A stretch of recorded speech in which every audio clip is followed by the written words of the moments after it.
Thank you very much, Aidan, and thank you very much to the Business School. I'd just like to give a little longer introduction to John, because he sent me a particularly short biography, which I think perhaps shows his modesty after a very long and very accomplished career. So obviously he's going to talk something about Himalaya, Crisis on the Roof of the World, his new book tonight, and some of the other issues around the region. But I'd just like to say more about his background. John, like me, I think is Scottish with an ISH, and has his parents from Scotland, but he was brought up in England. He read history at Magdalen College, Oxford, and A.J.P. Taylor was one of his tutors, I understand, John. He was a writer for The Economist from 1964 to 1971, and also worked in the 1980s for BBC Radio 3 and 4, and has presented around 100 documentaries. He's written major histories of India, China, and the East India Company, encyclopedias of Scotland and London, and about 20 other non-fiction titles, including 2 volumes on Himalayan exploration. Some have been in print for over 20 years and have been through numerous editions and translations. In 2009, he was awarded the Sir Percy Sykes Medal by the Royal Society of Asian Affairs, another very small and distinct little society, which I'm also a member of, John, but it's a society whose members are quite passionate about Asia, many of them having spent a great deal of time there. And that award is quite special for those members of the society, because it really is reserved for people who've contributed to the advancement of knowledge about Asia, and John certainly has. His home has been in Argyll for the last 50 years.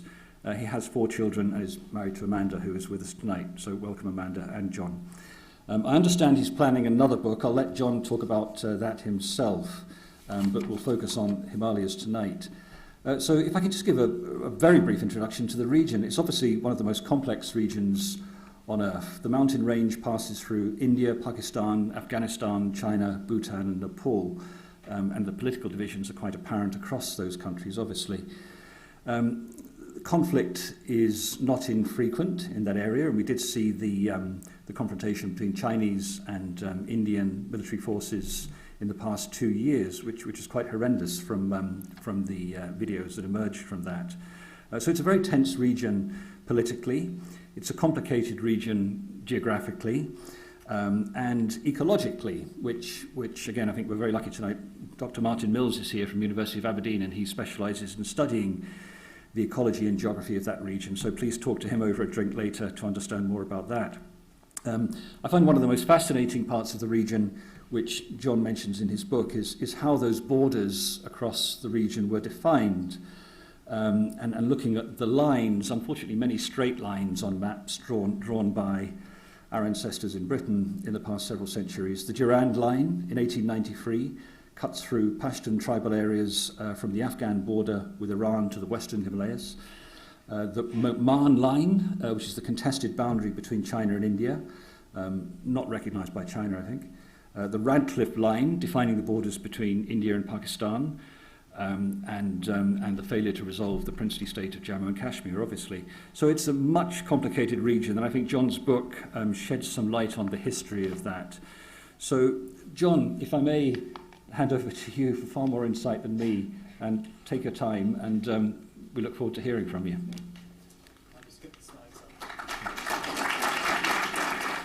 up. Thank you very much, Martin, for the introduction, and swiftly through the thanks to the Asia-India Institute, wonderful organisation, and a big thanks to the Edinburgh Business School for hosting this, and also to Bloomsbury, the publishers of this book, who are providing the drinks, and Blackwell's, the bookshop, who have a bookstall out there.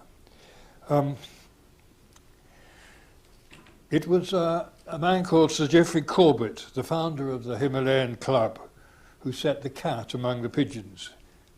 In recent years, he declared, there has been a tendency amongst superior folk to say Himalaya or Himalaya instead of the common anglicised pronunciation of Himalaya. Good. So it's okay, for instance, to call this book Himalaya, or is it? Well, not quite. Corbett then went on to concede that the superior folk were in fact quite right. The word is a Sanskrit compound of hima, meaning snow, and alaya, meaning land, realm, or abode. So Himalaya is the abode of snow, and indeed that's how Himalaya is pronounced in English today, not only by superior folk and Sanskritists, but by many Indians. But it's a singular noun, and it refers to a single geographical entity. For its plural or adjectival forms, you have to revert to the anglicised pronunciation, or in other words, to the Malaya sound-alike rather than the Somalia sound-alike. Hence, Himalayan club rather than Himalayan club, and high Himalayas rather than high Himalayas rather than high Himalayas. As you can see, I get it wrong all the time. It's a minefield, but it's important. Himalaya is a single geographical region, the biggest protuberance on the face of our Earth, and its only high-altitude ecozone, and the source of half a dozen major rivers, a realm of life-giving importance to some 3 billion people. And it's vast. About 2,500 miles west to east, by about 500 north to south. Maps show it as a big white or purple splodge in the heart of Asia. And you can see it there just above India. That purple, that's Himalaya.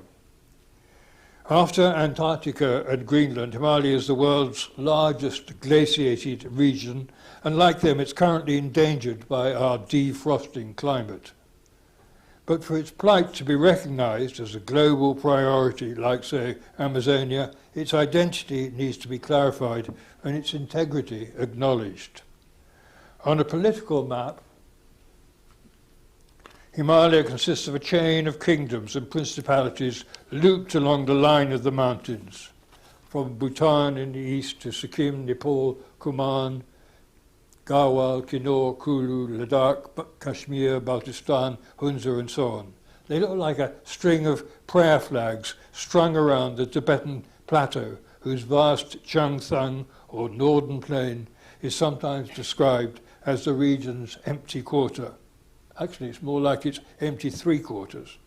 Much of Himalaya is uninhabitable, and nearly all of it is sparsely populated. A unique ecozone, much of it is still a pristine wilderness. The Arabs nicely called it Bami Dunya, the roof of the world. Marco Polo adopted the same term and declared it too high for birds to fly over and too cold for fire to cook anything.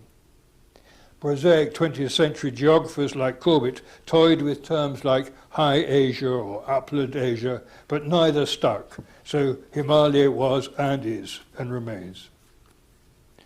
Why all this matters is the subject of the book. I first went there in the 1960s, and I've been going back on and off ever since. Kashmir and Ladakh in the Indian Himalayas came first, and then, for a taste of the Hindu Kush and the Karakorams, the region of northern Pakistan, now called Gilgit-Baltistan. In the 1980s, a radio series on the Himalayan kingdoms took me to Nepal and Sikkim, and in the 1990s, I lectured tour groups in Bhutan. I fished where possible, mostly for trout, but the peaks and the glaciers I admired from a distance. I climbed only where one had to. Besides being cowed by the terrain, I was intrigued by it. How had the mountains got here? What did they tell us about the evolution of our planet and its life forms? How had man adapted to Himalaya's average height of 13,000 feet, that's about 3,000 meters above sea level, and to an atmosphere so deficient in oxygen that when water does boil, it's barely hot enough to make tea? And I wondered how these peculiarities affected not only the crops and the livestock, the whole way of life, but the beliefs of the people, their history, their culture, and their social conventions. Giuseppe Tucci, the Italian scholar who was the 20th century's greatest authority on Tibetan Buddhism, was in no doubt. Himalaya's terrain, he explained, Himalaya's terrain explained the mystical nature of what he often called Lamaism. One can understand, Tucci wrote, why this people lives so intensely in its religion, almost entranced and lost in visions of its own. The landscape is the natural background for Lamaism, for its rites, for its demons. All is gigantic, infinite and sad. This is Saparang, once the capital of an independent kingdom in western Tibet, but now, thanks to erosion and the iconoclasts of the Maoist Cultural Revolution, a spectacular ruin whose architectural features are indistinguishable from the crumbling cliffs amidst which they stand. Tucci was here in 1933, amassing one of the greatest collections of Buddhist art and text ever to come out of Tibet. But he was not the first. 300 years earlier, Portuguese Jesuits had found their way to Saparang. They braved the mountains because reports had reached them of a society that sounded intriguingly familiar. Half the population was apparently engaged in the religious life. Monks and nuns, they lived in separate monasteries belonging to different religious orders. But their chants, rituals and beliefs were uniform. They acknowledged a pope, the Dalai Lama. Here he is being greeted in Zanskar for the Kalachakra in 1987. They acknowledged the pope, the Dalai Lama. They worshipped saints, were passionate about processions and pilgrimage, and reverenced life in all its forms. Surely, thought the Jesuits, they must be relics of one of early Christendom's long-lost diffusions. Even closer acquaintance would not persuade Father D'Andrada and his Portuguese colleagues otherwise. They were well received in Saparang. They claimed to have worsted the lamas in debate and to converted the king. They also built a church and established a mission that lasted at least 17 years. Then, like Saparang itself, the mission succumbed to invasion from the dark and a reassertion of Tibet's Vajrayana Buddhism. A landscape conducive to demon worship and mystical encounters did not prove congenial to Jesuits bent on saving souls and attaining political influence. Tucci owed his acceptance there to his unrivaled knowledge of Buddhist iconography. By the Tibetans of Saparang, he was acknowledged as the great foreign Lama who knew more about their religious texts and artworks than they did themselves. But he was the exception. Most of those who explored Himalaya's forbidden terrain were indifferent to its inhabitants' beliefs and despaired of ever changing them. There were easier ways of attaining political influence. A precedent had been set by the British authorities in India with the so-called Young Husband Expedition of 1904. This was the brainchild of Lord Curzon, Britain's imperially minded viceroy at the time. Billed as a diplomatic mission to settle the Indo-Tibetan frontier, the expedition had quickly escalated into a full-scale invasion when the Tibetans declined to play ball. With mortars and machine guns, 3,000 troops and a massive baggage train, the expedition duly fought its way to the Tibetan capital. Tibetan, armed with rusty matchlocks, ancestral swords and agricultural implements, were mown down like flies. Lhasa capitulated, the Dalai Lama fled to Mongolia, and a humiliating treaty effectively ended Tibet's cherished isolation. Until the 1950s, most of what was known about Tibet was still a byproduct of the Young Husband expedition. Several of the expedition's principal figures, some of whom appear in this photograph, were lavish accounts, and at least 4 had been reporting for British newspapers. Young Husband himself, its gung-ho leader, fired off copious letters and reports while responding to the terrain with his own kind of messianic intuitions. But for a flavour of the time, I turned to Blackwood's magazine and to a man called Frederick Marshman Bailey, known to his family as Eric, but to his colleagues as Hatter, presumably because he was as mad as one.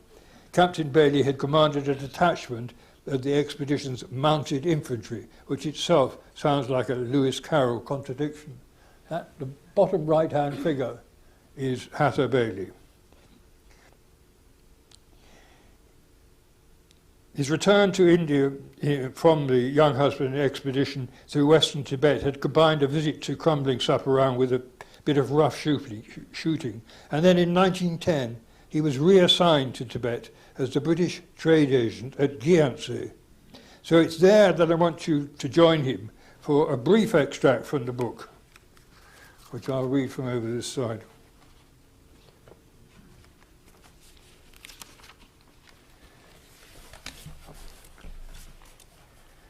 What's to be done today? First light in the Tibetan town of Gyantse finds its British trade agent racking his brains as he burrows beneath the covers and waits for bed tea to arrive. 4,000 metres above sea level, and as dusty all summer as it's frigid all winter, Gyantse in 1910 has little to recommend it beyond its fort, a battered reminder of the 1904 young husband expedition, a fine stupa, and its halfway house location between British India's Himalayan frontier and Lhasa. The trade is disappointing, the passing traffic negligible, all of it on foot. Seldom is there anything to do in Gyantse. Another quiet day beckons.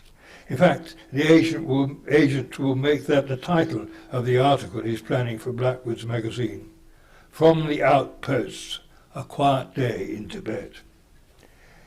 Only to the fittest of fitness fanatics and the exceptionally resourceful can a posting to Gyantse ever have appealed. The current agent is both. With steely physique, short black hair plastered to a bullet-like skull, and a toothbrush-style moustache favoured by Charlie Chaplin, he looks a caricature of the military man that he is. Now 30, Bailey has already acquired a certain notoriety as a do-or-die explorer. Rarely troubled by self-doubt and with a stare of disconcerting belligerence, he's also a crack shot and an avid butterfly collector. But in Gyantse he's grounded. This being October, it's a quiet time even for butterflies. Nor does the walled enclosure which the agent calls his garden boast the blooms that might attract them. The ground is so heavily trampled it looks more like an overworked paddock. What to do then on this quietest of days in Tibet? The obvious answer to the question has just presented itself, he muses. Let us kill something. Then it dawns on him. It is in fact a polo day. Hooray for polo! The relief is palpable. My mind being thus at ease, I doze until I hear my servant arrive. The tea tray is preceded by a mighty scuffle as an Australian greyhound and 3 semi-tame Himalayan blue sheep charge into the bedroom. A ewe shoves its wet nose in his face. A ram shatters a window pane with its fine span of horns. 8 more dogs appear, including 2 spaniels and a litter of puppies. All get biscuits, although not William, Clarence and Percy, the threesome of barely manageable wolves which live outside, nor the tame panther, which is in disgrace for his ministering a pat to the greyhound's rear. Between gulps of tea, Bailey rises, robes and goes off to feed the snow leopard cubs. The cubs' day begins with raw meat juice.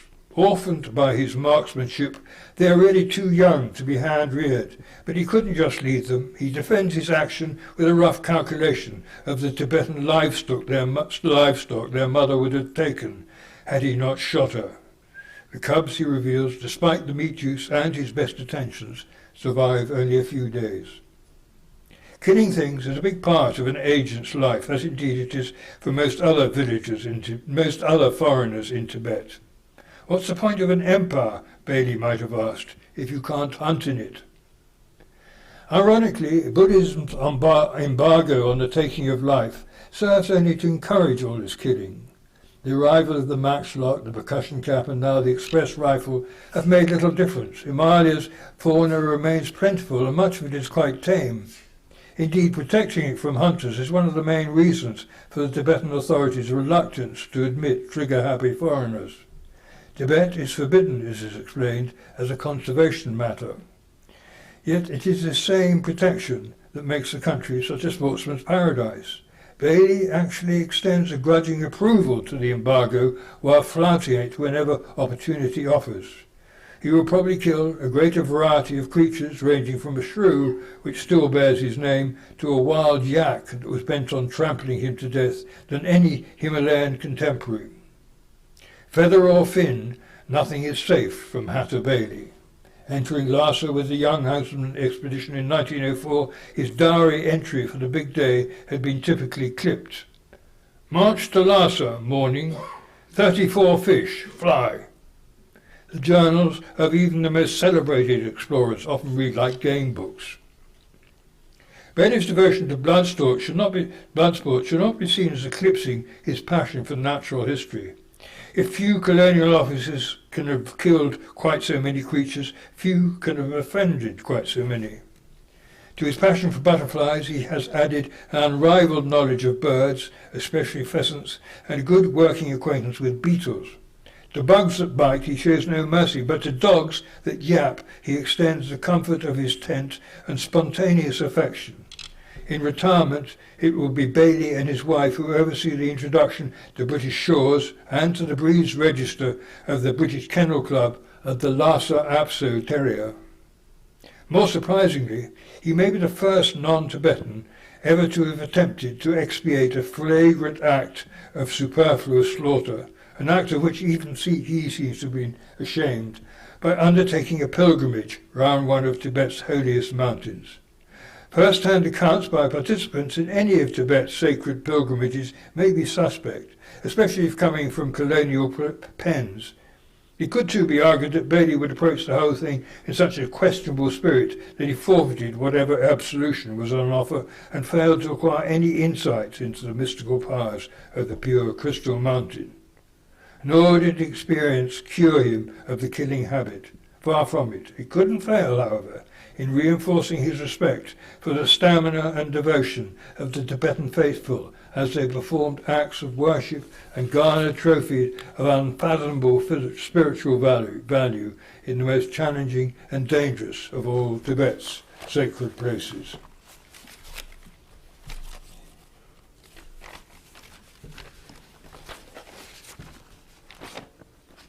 Mountain pilgrimage is typically Himalayan, although not necessarily Tibetan. This is actually the Amarnath Yatra, a Hindu pilgrimage to Lord Shiva's cave in Kashmir. In Buddhist Tibet, mountains have not just a resident deity, but they are themselves deities, each of them with his or her fearsome theology. Like other gods, mountains may flirt or fight with one another, quarrel and make up, collaborate or compete. They are also notably possessive and can be dangerously vindictive. The life-changing power of their sacred energy radiates downwards and outwards, imparting a spiritual efficacy to all that pertains to them. Their rocks are saturated with this empowering force, as is the ground from which they rise, the vegetation and fauna they support, and the glaciers and torrents they feed. In a land with little in the way of towns, pilgrimage brings people together. Herdsmen and traders, monks and laity, men and women, old and young, all brave the rigours of pilgrimage to obtain the mountain deity's blessing, while savouring a sense of Tibetan community. 12 years after his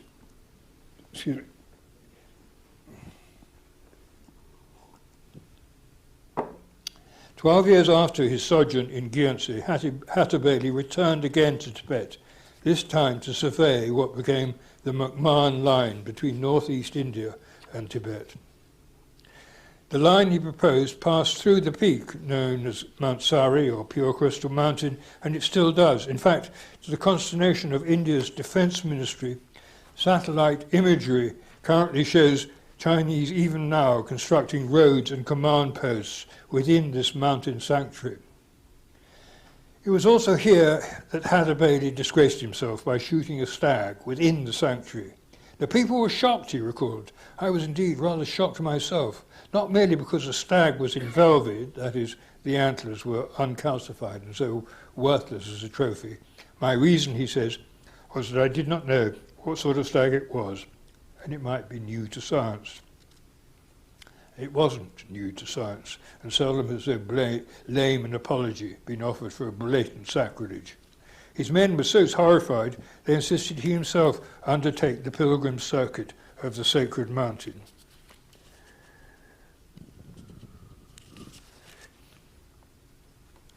Undertake the circuit of the sacred mountain by way of expiation for the sin, which he did, but he didn't repent.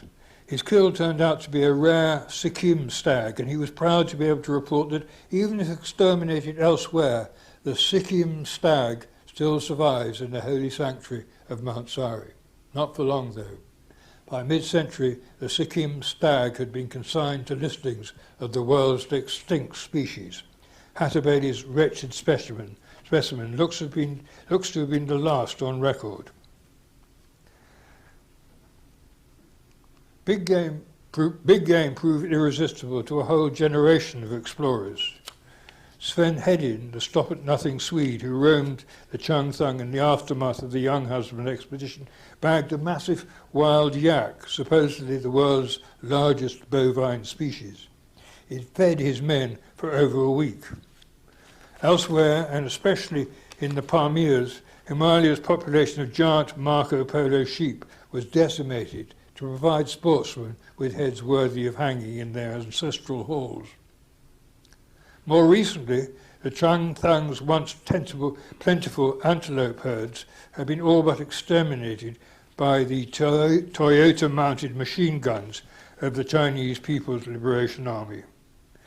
The attraction in this case is not the meat, but the wool. The undercoat of the Chiru antelope yields the fine fibres needed for the chartouche of the most prized cashmere shawls.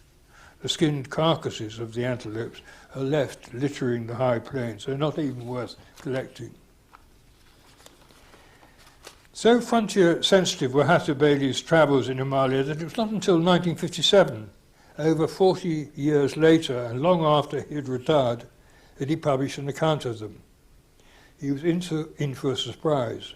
Going through his old diaries, he came across an entry that mentioned crossing a meadow among whose flowers were what he had recorded as some blue poppies that I had not seen before.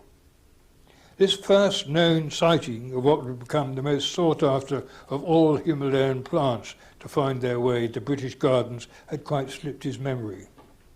Reading now of his first encounter with the azure Mecanopsis bailii, he was frankly astounded by his indifference. What a pedestrian way to record one's assignation with the immortality of a seedsman's catalogue, he sniffed. Not even a sentence to itself. Lasting fame in the annals of eponymous taxonomy came courtesy of Frank Kingdon Ward, who 10 years after the chance encounter in the diary rediscovered what he recognised as Bailey's blue poppy and brought home the first seed. Had he not done so, noted Bailey, the Mecanopsis bailii would have remained as obscure as the butterflies and other specimens, including the Sikkim stag, which I brought back. In 25 years of plant hunting, Kingdon Ward, another army officer, made more forays into eastern Himalaya than even Hattabali. They met only once in 1924, by when Bailey, as political officer in Sikkim, was busy handling Britain's political relations with Lhasa. In 1924, he was especially busy because the official British embargo on travel into Tibet was under threat. The New Year celebrations in Lhasa had attracted the usual flock of Tibetan pilgrims, among whom was discovered Alexandra David Nail, a dumpy matron and one-time opera singer who is now seeking what she called sublime deliverance as a devout Buddhist. That's her with the winged cap, and that's her guru and travelling companion, Yongden.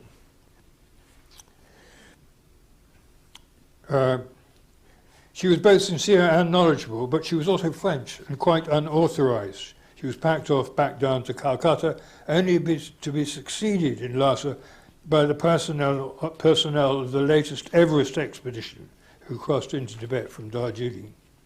With Nepal closed to foreigners at the time, Everest could be approached only from Tibetan soil and with special permission from the Dalai Lama. This Bailey had obtained, but the Everest expedition came with a film crew whose footage of Tibetans delousing one another and eating the lice would go down rather badly in Lhasa, added to which the 1924 expedition proved to be the most fatal to date, when climbers George Mallory and Sandy Irvine famously disappeared. Frank Kingdon Ward's 1924 expedition was a more modest affair. He set off from Bailey's Sikkim residency with just a cook, a few servants and 2 companions, a border terrier and a young Scottish nobleman called Jack Campbell, 5th Earl of Cordo. They headed east down the Sangpo to the sodden declivities of Pemmico, where the river disappeared into a succession of cataracts and gorges as it cut clean through the great Himalayan range to emerge in Assam as the Brahmaputra. In the riddle of the Sangpo gorges, Kingdon Ward's popular account of the expedition, he acknowledged Bailey's early attempt to resolve the mystery of the river's course, and he again returned with a rich collection of Himalayan flora. Further attempts to explore this least Tibetan extremity of Himalaya were made in the 1990s, but it looks as if they'll be the last. Calculating that the Sangpo's gorges are longer and deeper than that of the Colorado River in Arizona, the authorities in Beijing declared the region the Yarlung Sangpo Grand Canyon National Reserve. Its attractions are listed as a wealth of medicinal plants, as well as Tibet's last remaining tigers and other rare animals, including muntjac red pandas and capped leaf monkeys. Sadly, this conservation awareness has since been fatally belied by plans to construct in the gorges a chain of massive dams. When built, they will divert the river's waters from India to northern China, generate 3 times more electricity than the 3 gorges dams on the Yangtze, and turn China's Grand Canyon Reserve into a species graveyard. An identical fate is overtaking the gorges through which the Indus River cuts through the mountains at Himalaya's western extremity in northern Pakistan. Here, just downstream from the massif of Nanga Parbat, the Diamabasha Dam, another colossus, is already under construction, despite protests from New Delhi that it is in fact in what was once Kashmir territory and is therefore part of India. Similar protests greeted the construction of the Karakoram Highway in the 1970s. Here it is above the Indus gorges with a glimpse of Nanga Parbat in the background. For 50 years, the Karakoram Highway has been, snowfall and landslides permitting, the only supposedly motorable road linking Pakistan to China through the mountains. Now, as part of a vaunted China-Pakistan economic corridor, it's been incorporated into President Xi Jinping's rather elastic Belt and Road initiative. The highway is to be upgraded and have a Trans-Karakoram rail link running alongside it. So, belt and braces, as it were. What all this means for Himalaya is best illustrated in Tibet. In 2006, the Chinese opened a rail link from Xining in Qinghai province to Lhasa. For the first time ever, Tibet was accessible by train. Han officials and immigrants poured in, as did prospectors, tourists, mostly Chinese, and investment. The rail link has been followed up by further tracks within the country and ever more highways. Pop-up townships punctuate these arteries even across the empty Changtang. High-rise cityscapes dwarf the old monastic towns. Pilgrims to Mount Kailas and Lake Manasarur in western Tibet. This is a bit of the lake and the Mount Kailas in the background. Pilgrims to Kailas and Manasarur nowadays arrive by bus or, if VIPs, by helicopter. Something similar is imminent in Kashmir and Ladakh. excited by how the Lhasa rail link has stifled Tibetan separatism and opened up the country for the extraction of minerals like chromium, lithium, copper and uranium, India appears to be following suit. Engineers are even now busy bridging and tunnelling through the outer Himalayan ranges to link Kashmir to India's vast rail network. Much delayed by the physical challenges and occasional acts of sabotage, the new line, the first ever into the Kashmir Valley, should be operating by 2024. What modernity is doing to Himalaya is not pretty. History seems to have made a habit of disfiguring and dismembering that great purple splodge in the heart of Asia.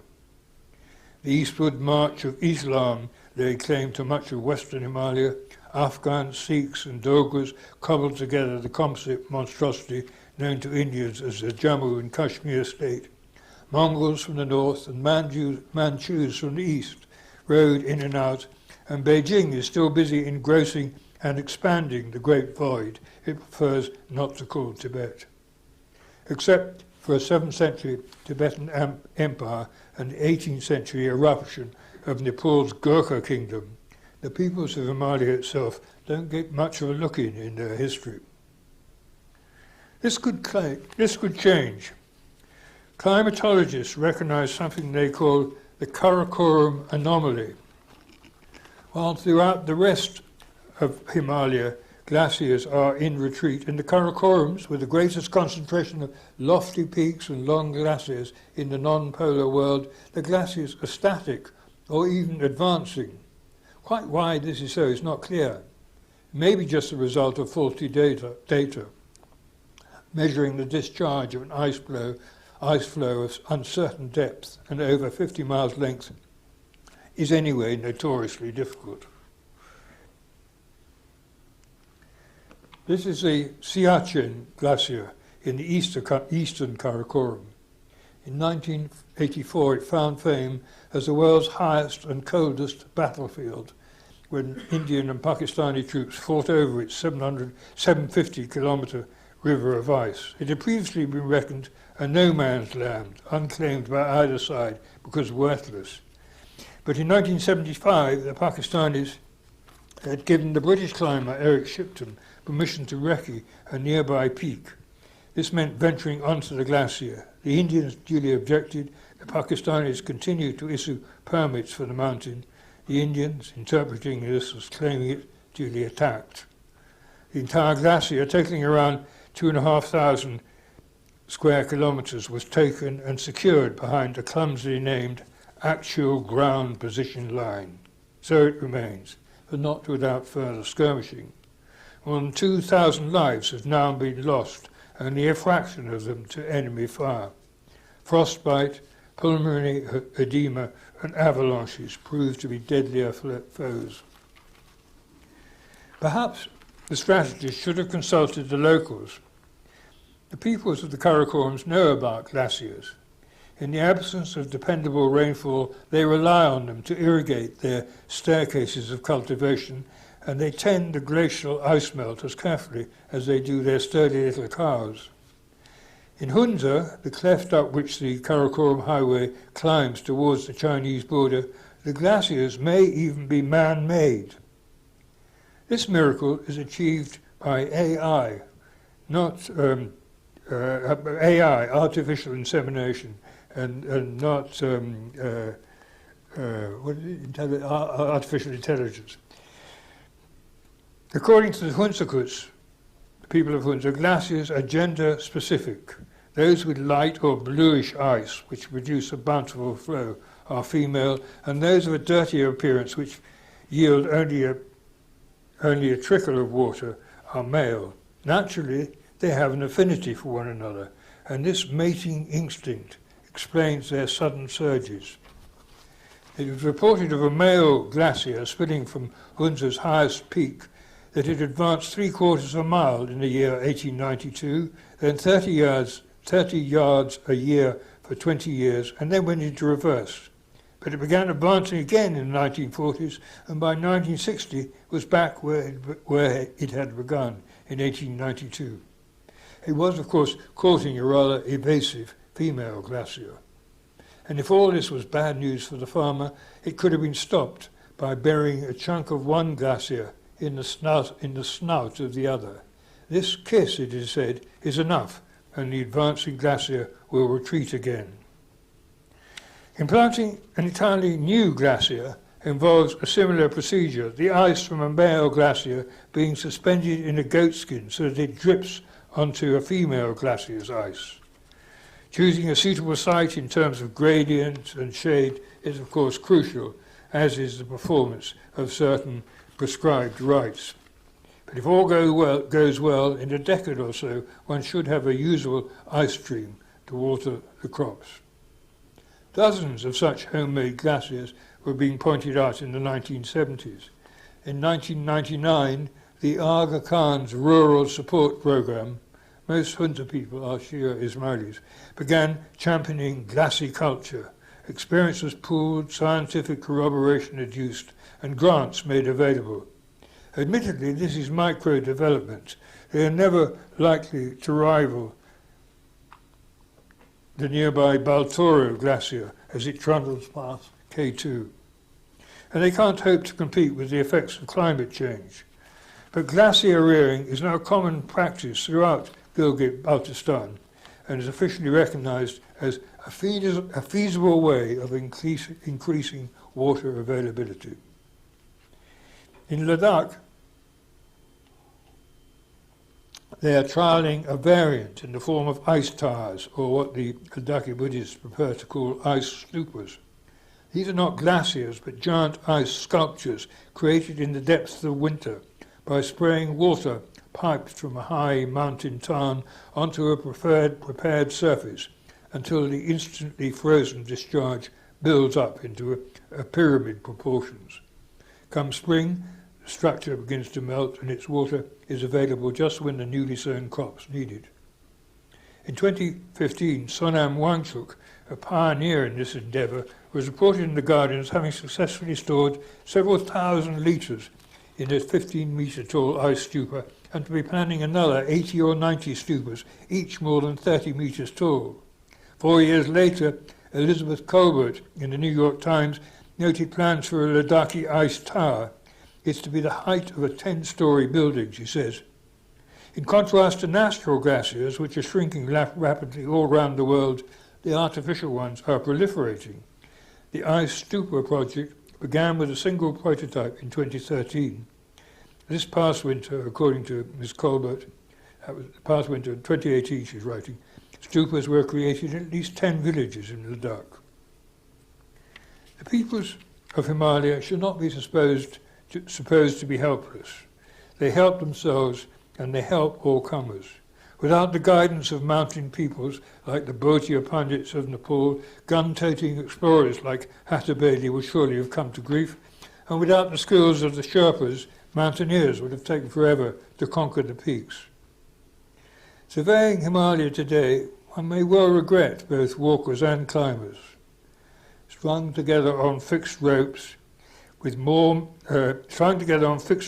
clambering up lightweight ladders, inexperienced climbers with more money than sense queue in a Gore-Tex conga on Everest's summit ridge. The deep frozen cadavers of those who didn't make it litter the slopes. No one has paid for their removal. Base camp looks like the morning after an all-night music festival, and this despite occasional efforts to retrieve the tons of abandoned climbing gear, wind-torn tents, empty oxygen cylinders, plastic water bottles. Everest is over, says a recent report.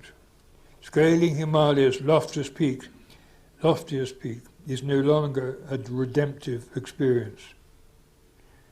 Trekkers and climbers are no more respectful. Tea stalls, clapboard hotels and internet booths line the most popular trails. A friend who made it to Mount Kailash in 2011 found the sacred circuit of Tibet's most revered mountain littered with rubbish, discarded juice packets, biscuit wrappers, aerosol tins, sanitary pads, cigarette butts and plastic Pepsi bottles. The mountains and rivers are worshipped as maternal deities. he says. Yet the same streams of holy water are defiled with untreated sewage from so-called Vedic resorts.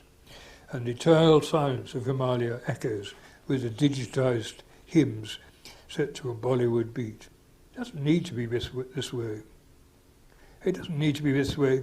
They manage things much better in that other great realm of snow and ice at the world's southern extremity.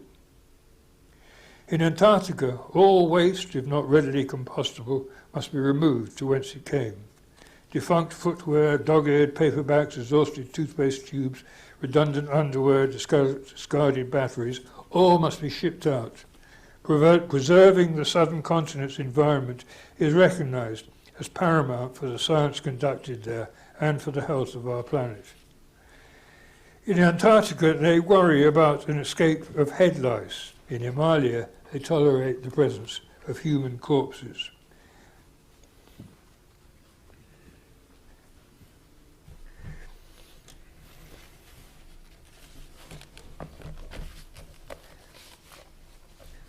In Antarctica, they worry about an escape of head lice. In Himalaya, they tolerate the presence of human corpses. The difference has a lot to do with our perception of these frigid realms. Antarctica is universally recognized as the most precious and coherent of ecozones, while Himalaya is rarely acknowledged as anything of the sort, or indeed as existing outside the pages of the Himalayan Journal. The former, Antarctica, is reserved for science and peace, protected by numerous binding treaties, excluded from international conflict, and sometimes seen as a governmental paradigm for a new world order. Himalaya is seen as hopelessly fragmented, fair game in a world of jostling nations, much disputed over and more environmentally endangered than anywhere. It could still be different. There being no native Antarcticans, the southern continent was quietly apportioned among the 20th century's interested nations without contravening any human rights. This will never be possible in Himalaya. Its considerable population invariably contests political encroachment and would certainly object to an international carve-up. But the concerns of the indigenous people should not be allowed to deter global anxieties. Mosquitoes have lately brought malaria to Lhasa. They were never seen there before. Temperatures across the roof of the world appear to be rising faster than anywhere else in Asia. This has profound implications way beyond the mountains. To address the depletion of the water towers of the Hindu Kush Himalaya will require regional states to sign up to a treaty. It could be a first step towards recognizing Himalaya as a unique global asset. Accelerated climate change may yet have an upside. Antarctica attracts a few tourists, mostly to view the wildlife and to check out the assorted huts and masts and cairns listed as historic sites and monuments. Amazonia has great human diversity plus an inexhaustible variety of other species. But of our planet's major ecozones, only Himalaya combines rich cultural traditions and palaces and temples and monasteries with the oddities and natural wonders of the most eye-watering mountain scenery on Earth. Frank Kingdom Ward called it the Garden of God. It deserves recognition as somewhere special, and it cries out for whatever conservation or safeguards can be devised. Thank you for your patience.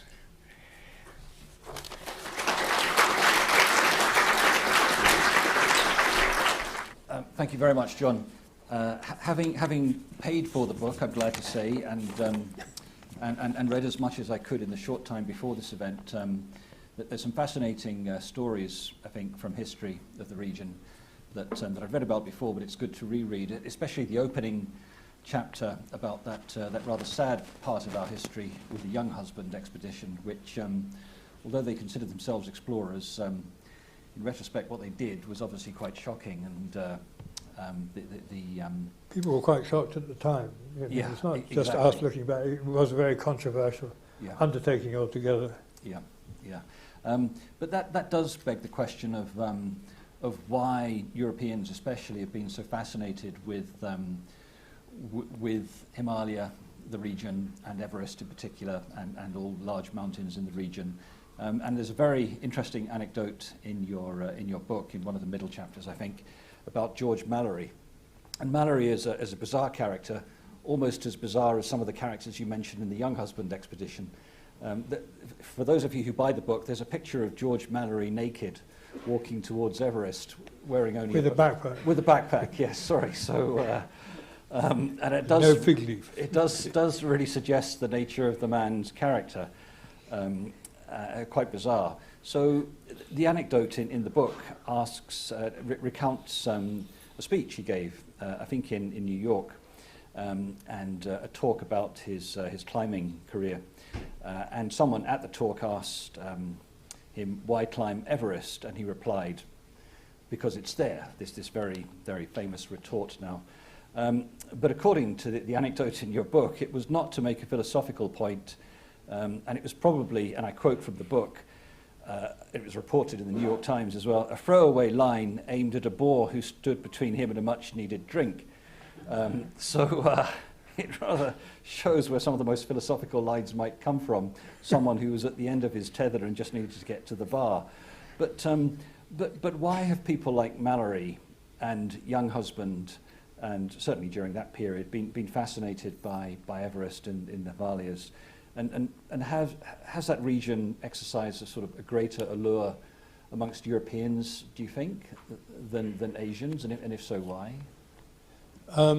Yeah, I mean, it's in the nature of the world in the late 19th and early 20th centuries that certain European peoples had access to certain bits of the world much more freely than others. And it so happened that, India was under British rule at the time, and it was the relationship between British India and the peoples north of the mountains and the Russian Tsarist Empire that was encroaching from the west. That inevitably a lot of the people who first reported on Tibet were British or had an interest in it. But in the book you'll find that actually quite a few of those, I mentioned Giuseppe Tucci at the beginning of the talk then.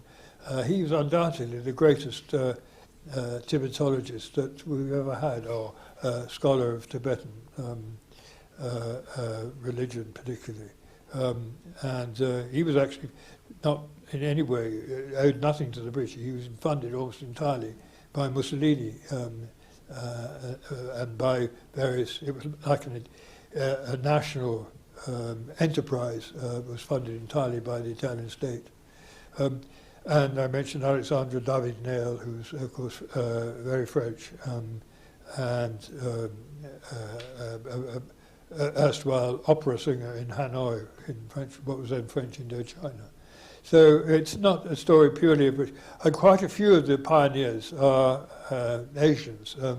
I think the most endearing one for me is a man called Swami Pranavananda, who is still the all-time great authority on the Kailash Manasarora region in western Tibet, which is the most sacred, revered pilgrimage site in the whole of Asia, really. And Pranavananda spent his entire life kind of commuting between India and western Tibet, and he spent, I think it was about 25 years, he spent the summers and occasionally the winters in Tibet, and he wrote a kind of gazetteer of the region and also a guidebook for pilgrims, a pilgrim's guide, and these are still the great authoritative works on that particular part of Tibet. So it's not just a story of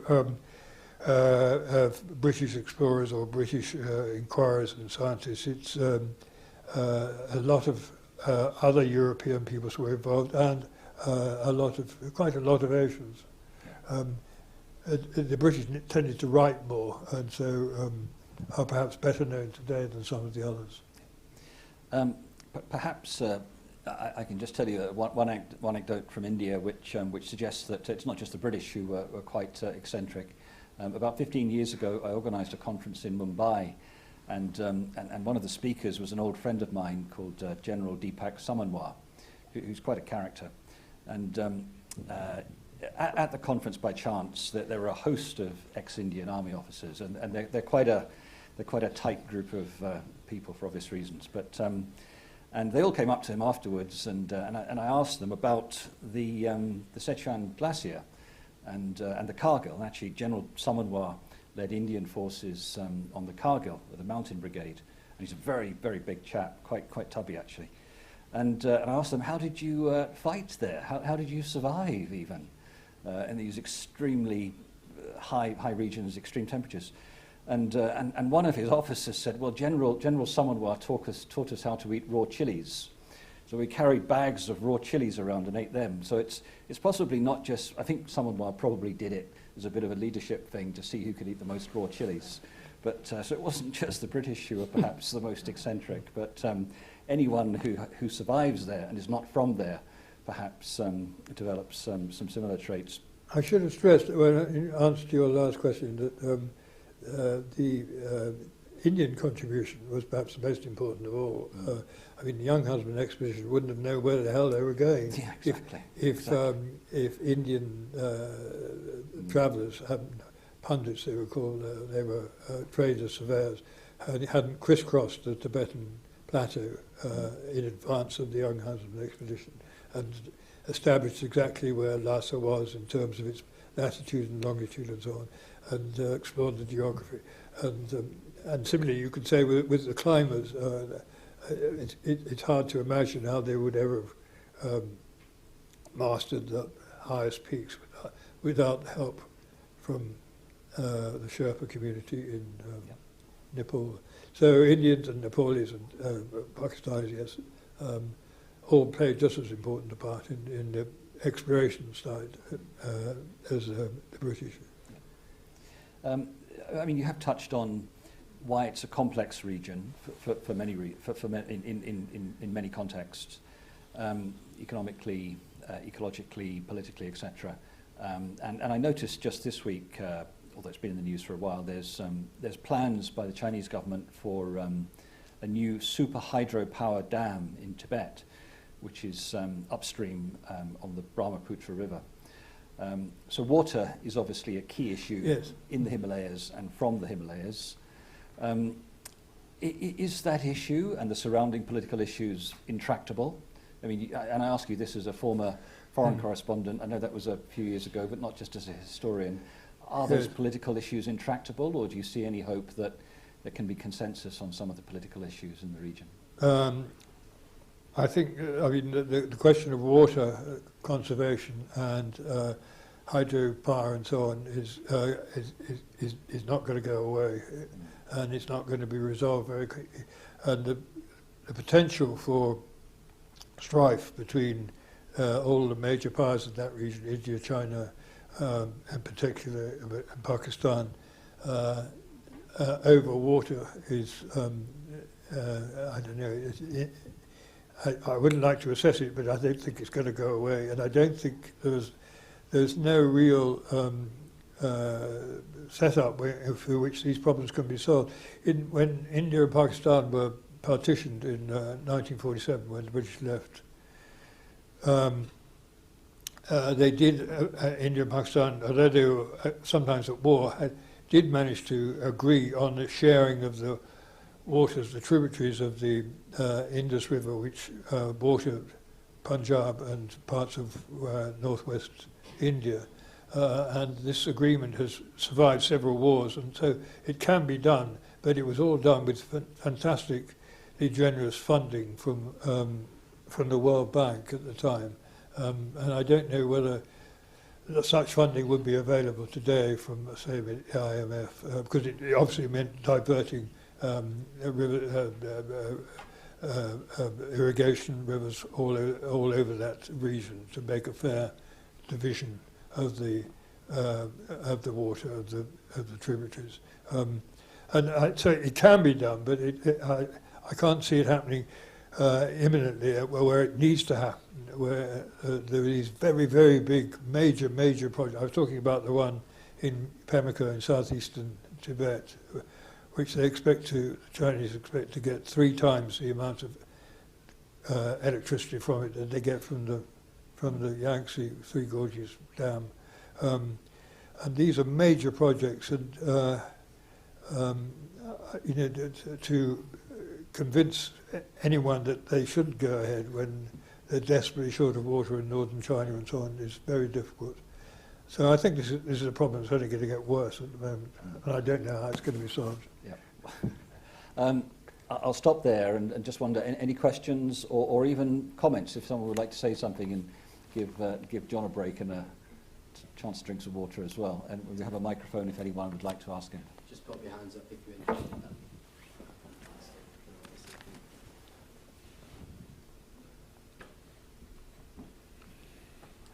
Come on, run, Alex. Steps in.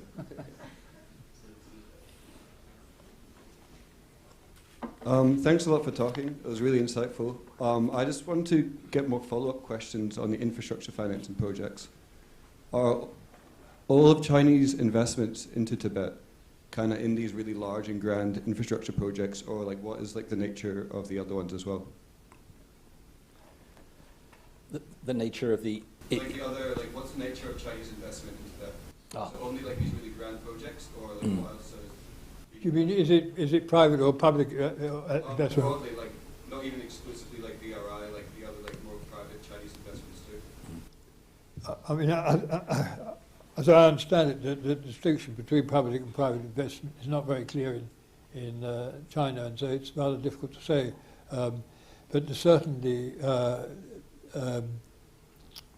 private initiatives and enormous conglomerates are already, and not just Chinese, are already involved in extracting particularly minerals from Tibet. One thinks of Himalaya as being a bit short of resources, but of course, apart from all these minerals, it was famously originally for its gold, and there's still thought to be a lot of gold to be extracted from Tibet. There's a nice story of one of these Indian surveyors crossing the Changtang, and he's in the depths of winter, and he hears this singing coming from under the ground, and he can't think what it is. And it turns out that the gold miners have actually dug down into the sand and created an underground camp and worked right through the winter. So he has this story about the singing sand, which I think is always rather romantic. And so I mean, gold was big at one time, and of course one of the great attractions in Tibet at the moment, or has been in the last few years, has been this Yatsu gumbo. It's a kind of it's a bit like a mushroom, but it's actually well, I won't go into the natural history of it, but anyway, it's a crop that they've foraged for in the open pastures of the Changtang, and sells has a medicinal, or thought to have medicinal properties, and sells for fantastic sums of money. It's a bit like truffles, I suppose, so hundreds of thousands of Tibetans are employed in foraging for this product, and that it sells so well particularly in China, that it's sometimes described as a new gold, or the new the new black oil of Tibet or something. So Tibet and the rest of Himalaya is not short of resources, but they are probably particularly the minerals are being mined on a massive scale now, and China, of course, is very dependent on sorts of rare earths of various sorts. So there have been one or two dreadful mining disasters. Mining disasters in China are nothing new, but in Tibet they are quite new. And that comes with probably a lack of regulatory controls. But I'm not quite sure what was that. I'm not quite sure what the question was exactly. Yes, I think you got there. I think you're asking, as well as the infrastructure projects, what other inward investment is there? Okay. It's a bit tricky to be specific. I think, as John, as you said, I agree with you. There's a great deal of general investment that's not necessarily public or private, because in some ways much Chinese investment is public or underwritten by public funds. But I think that's an interesting point as well, that there's a greater tolerance of failure of infrastructure projects or any business projects from those Chinese firms, because they're underwritten by the state. So I think it would be interesting to see an audit of a lot of those inward investment projects in Tibet and how many actually succeed. I suspect less than 50%. In terms of profitability, anyway. Yeah. Hi, thank you. My question is, you touched upon that probably there's a lot of waste that is piling up on the Himalayas. Do you think it's an unachievable dream to probably clear the kind of waste which probably the explorers are creating while trying their expeditions? And going forward, how can it be a big challenge for probably the climate change that we are facing at the moment? You mean talking about waste? I mean, there are various initiatives for restricting the amount of waste that accumulates and removing it, and there have been various expeditions that just go into Everest Base Camp to clear out the rubbish. I think that perhaps there is already an awareness that this not protecting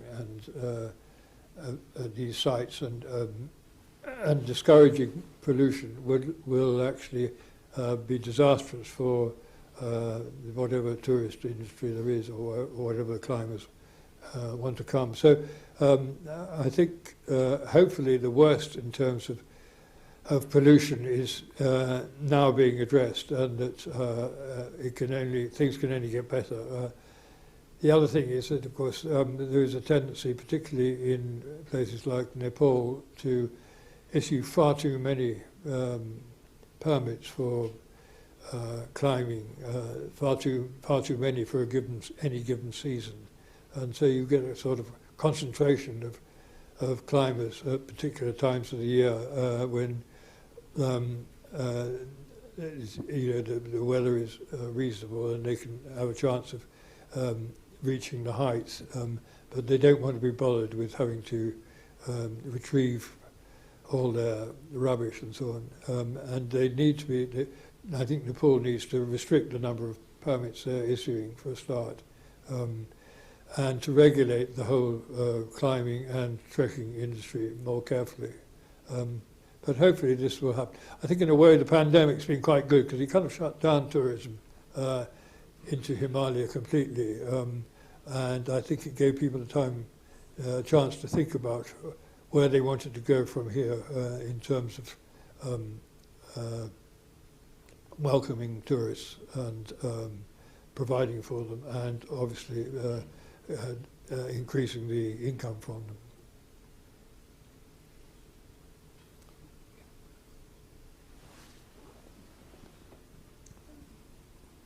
Hello, I'm wondering, do you know why Himalayan salt is pink? And is the process of extraction like exploitative or ecologically damaging? Why we need what?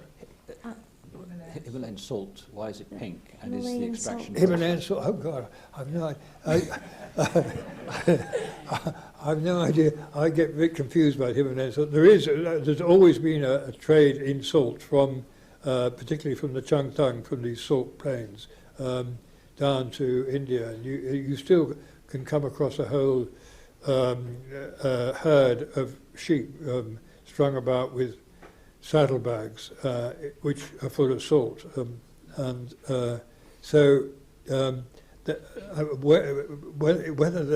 that salt is always pink or not, I'm not quite sure.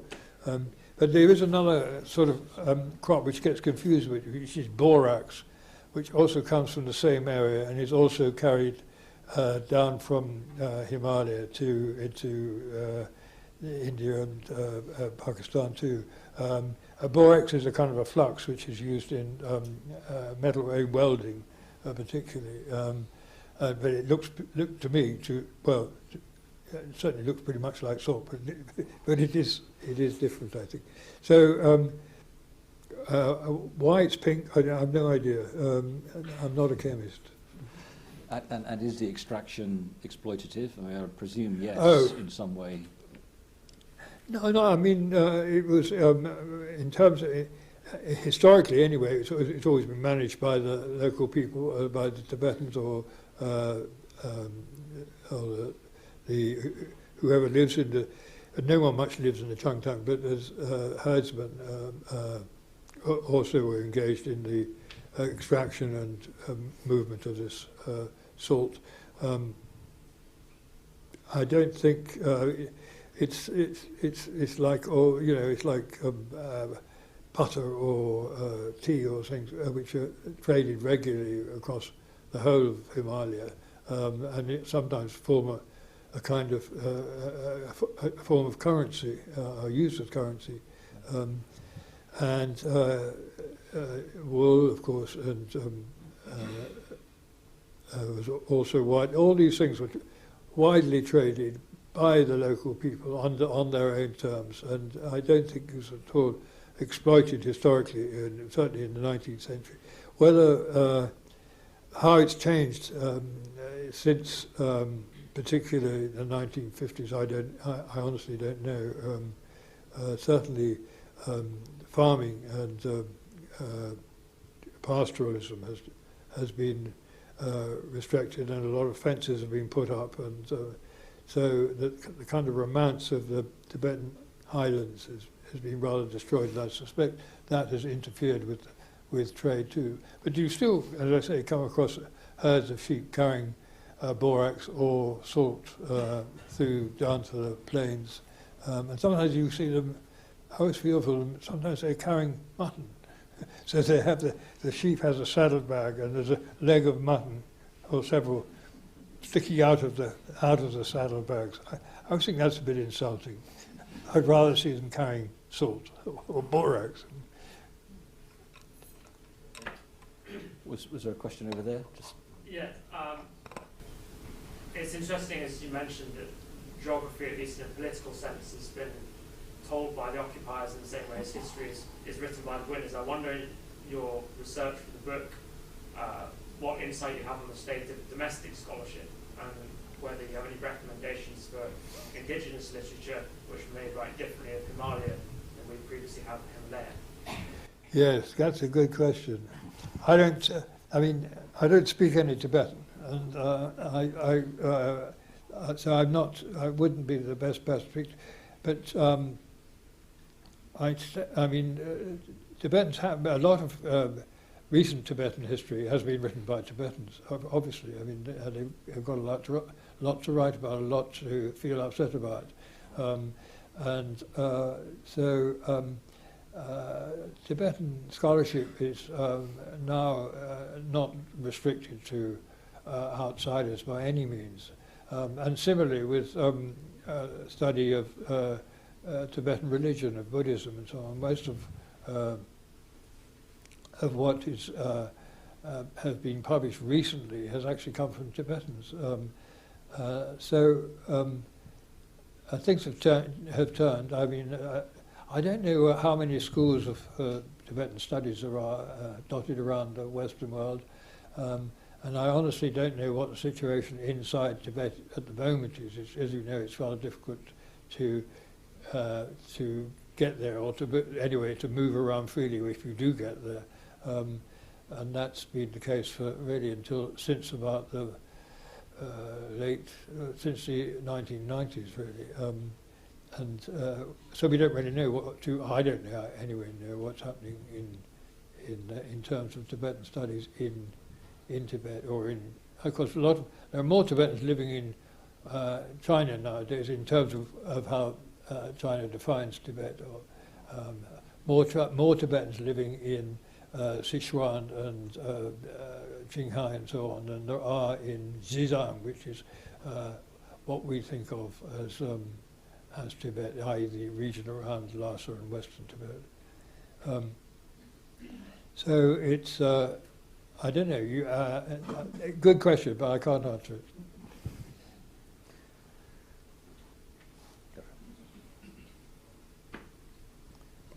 Thank you. Is that working? Yes, it is. It's just I thought I'd answer that question earlier about the mining.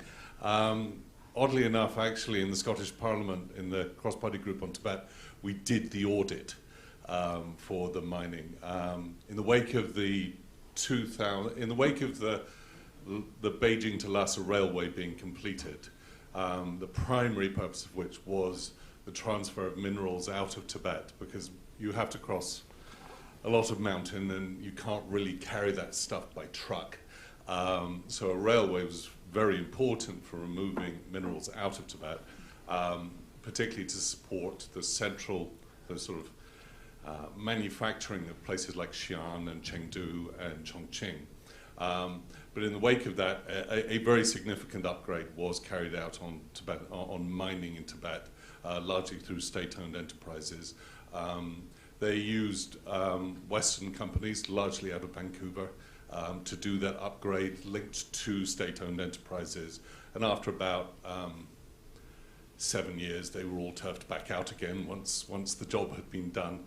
And actually to achieve that massive sort of mining upgrade across the Tibetan plateau, something on the lines of 2.4 million Tibetans were relocated to make way for that. So it was a very, very big project indeed. But Dr. Mills, you still haven't answered, why is Tibetan salt pink? Oh, sure. Tibetan salt, actually, most of the stuff that we get on our dinner tables in Britain actually comes from Pakistan. But it comes from the Himalayas, so there we go. It has trace elements of chromium, and iron is the particular one that makes it pink. Thank you very much. Thank you. Hi, thank you for the talk. I'd like to follow up on the reference you made to a possible collaboration across countries that are not particularly friendly to each other to make the Himalaya a protected area similar to Antarctica. So I'm aware that there have been research projects funded by the European Union to explore how climate change is impacting the monsoon, which is of course critical in the region. The recent floods in Pakistan have been, if needed, a further example of how bad things are. In some of these projects, you had the Chinese Academy of Sciences as a partner together with the Indian counterparts and Pakistani counterparts. Do you think there might be an opportunity there to, I mean, we know it's not like politicians listen to researchers very much, but could there be an opportunity there to establish some kind of collaboration across countries, even if it weren't so ambitious an objective as having a protected status for the whole region? Thank you. Yeah, I mean, there has been, I mean, there are various organizations, you probably know about, there's one based in Kathmandu, which really, to which all the interested parties in Himalaya subscribe. It's called the, what is it called? International, I can't remember anyway, it's a long acronym. And that seems to be quite a useful talking shop, but I don't think it has any, I don't think it has much in the way of a budget, and I don't think it gets anything like the support that it needs to suggest some way of addressing the problems that we talked about for the whole area rather than just local initiatives. And of course, there's a South Asian regional SARC, South Asian Regional Cooperation, which body which involves particularly India, Pakistan, Nepal, the countries south of the Himalaya, and that too does some useful work and is a useful talking shop, but again has has never actually achieved anything very much in terms of sharing research and concerns in the region. And I dare say there are all these other international bodies, ECMOD, I can't remember what that stands for. There are numerous bodies who are interested, but none of them really has enough funding or enough has the confidence of the parent states that is necessary to do something really dramatic. And but maybe this will develop. Maybe it just takes time. But there is more collaboration, cooperation across borders than there used to be, and particularly things like these hydroelectric projects. They absolutely cry out for some framework of agreement on how to share a river, for instance. How do you share a river? Is it the people at the source of the river who should be concerned about it? Is it the people who are using it to irrigate their crops? Is it people down in the deltas who depend on the soil that it washes down? Very difficult questions, and they call out for a lot of international collaboration. Do you take one more, because the gentleman had his... question. You hinted at your next book. What's that? I didn't, actually. It was Martin. I don't like to tempt fate about books, and particularly at my age, there's a limit to how many next books there'll be. Yeah, but I am doing a bit of work at the moment on a possible proposal for a Kashmir book. As I think I said at the beginning of the talk, my first experience of Himalaya, and indeed of India, was a fishing holiday in Kashmir in I think it was 1965, a long time ago. And I've sort of been going back there on and off ever since. I like books like this, but I also like quite structured books, and it would really be a history of Kashmir. And I don't think there is a good history of Kashmir, and I think there should be, because Kashmir has a very distinguished early history, which one never hears anything about. All you hear about is the Kashmir dispute, and so I'm sort of toying with that idea, but who knows? I may not be able to find a publisher, or I might have to try and do something completely different. Or maybe I won't do anything at all.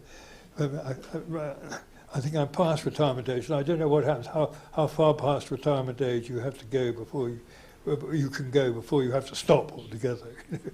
Put your pen down. I think you'll definitely find a publisher, John. Oh, well, I don't know. With your track record, you shouldn't worry about that. If you buy lots of books, I might. Yes, okay.